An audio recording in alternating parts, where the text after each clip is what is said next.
Peace and love, family. It's your girl Zakia Harris, aka Oyadolu, aka Shapeshifter, coming forth with a message today around healing ancestral trauma. For those of us who are descendants of the Ma'afa, the transatlantic slave trade, we know that our ancestors had to undergo major trauma as part of that process. And they underwent that trauma not only for themselves, but for generation after generation after generation. That our ancestors were stolen from their native lands. They were robbed of their language. They were robbed of their gods. They were robbed of their cultural traditions. They were robbed of their families. They were robbed of their ancestral's inheritance and birthright. And so many of us are literally the descendants of that. And even if you are not a person of direct African descent, we know that just the nature of colonization, the process of patriarchy and white psychosis is traumatizing in and of itself. And we also know that as we tap into our own Afro-Indigenous wisdom, the wisdom of all Indigenous people who lived throughout time that predated colonization, that ancestor veneration is a critical and key component to a robust and full spiritual practice and spiritual lifestyle. And so our ancestors understood very clearly that the first God absolutely is you, is the God in you. And that also the next spirit, the next pantheon, if you will, of those that you must pay homage to is the pantheon of your direct bloodline. That yes, we incarnate into these bodies, these vessels, but we incarnate through our mothers and our fathers, the ones that gave birth to us, the ones who share our bloodline. And so when you are tapping into your own spiritual traditions, you have to honor the bloodline that you came from. You cannot skip over your ancestors and tap into any God that you are seeking to praise, regardless of what spiritual tradition. And I feel that this is one of the things that is often lost and is often people don't spend enough time focusing on. People want to get initiated. People want to start thinking about working with different spiritual deities and different spiritual forces, but they have completely ignored the most powerful force, the force of their actual bloodline, the forces of their ancestors. And for many reasons, that is often directly associated with the trauma that their bloodlines had to undergo. Whether or not you are white and you know that your ancestors maybe did some fucked up shit, were part of these systems of patriarchy and slavery and benefited directly from them. Whether you are descendants of the Ma'afa and you know that maybe those in your family maybe weren't always the best people and maybe did things that weren't in alignment with their highest power because of their own trauma that they had to suffer. And so how do we reconcile this? Me personally, I never have seen grandfathers on my mother or my father's bloodline. I've never even seen a picture of them. These men were not part of my parents' life, and I don't know what they look like.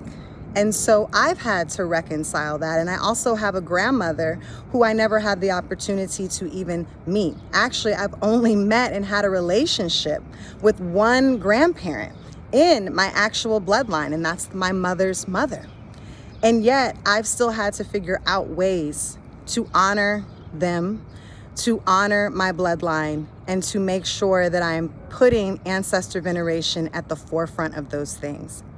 And so what I know is that we all have our own personal stories. We all have our own personal traumas. Some of us are not lucky enough to have gazed upon our parents. Some folks are adopted. People have, blended families. And so it's not uncommon for you maybe to not have known an ancestor, or maybe didn't have a great relationship with them, or they might not have just been the person who was walking with integrity and walking with their character in the right place. And so you might think, well, how am I supposed to revere them? How am I supposed to tap into them?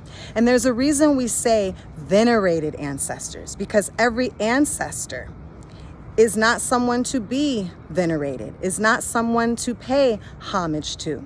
We also know in the African indigenous cosmology that when we're talking about ancestors, we're not talking about aunts and uncles. We're not talking about sisters and brothers. We're talking about your mother and your father. and their mother and their father, and their mother and their father, and their mother and their father. So it's a very specific line that you are tracing.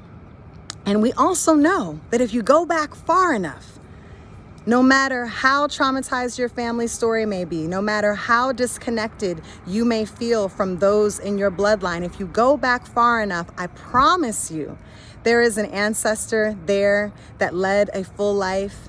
There is an ancestor there who is ready to support you, that is ready to lift you up, that is ready to be your guide.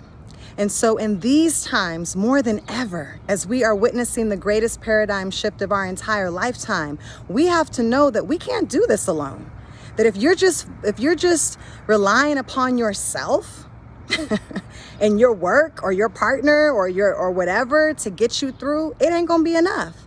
That tapping into your bloodline and tapping into your ancestral lineage is actually tapping into an entire new source of power.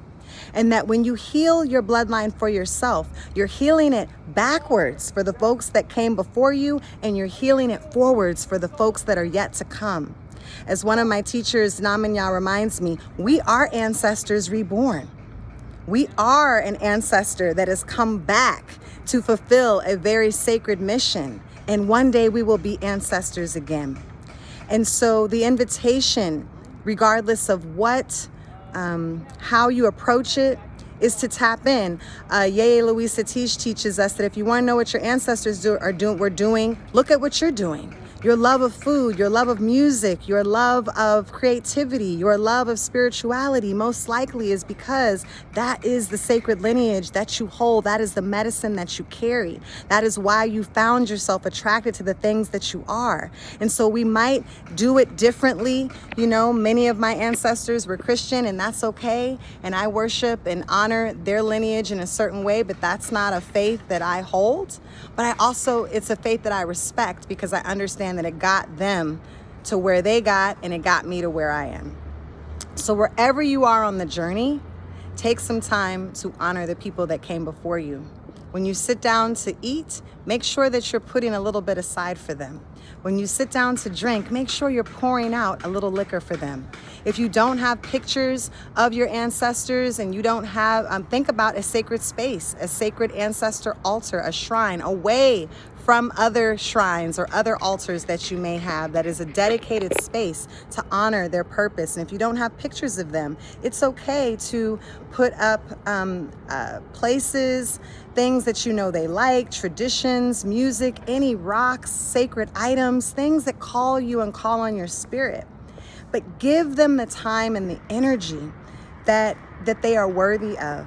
Because I promise you that there is a whole other amount of inheritance that is yours for the taking. It's sitting on the table. Your ancestral inheritance is sitting on the table, and all you have to do is go get it. So that's it for now, shapeshifters. There's construction in the back, sorry. I'm actually doing a free workshop on Sunday all about Ancestor Veneration 101, where we're gonna go deeper into these things that I hope you will join me for. You can check the link in the bio. Until then, as always, keep shaping.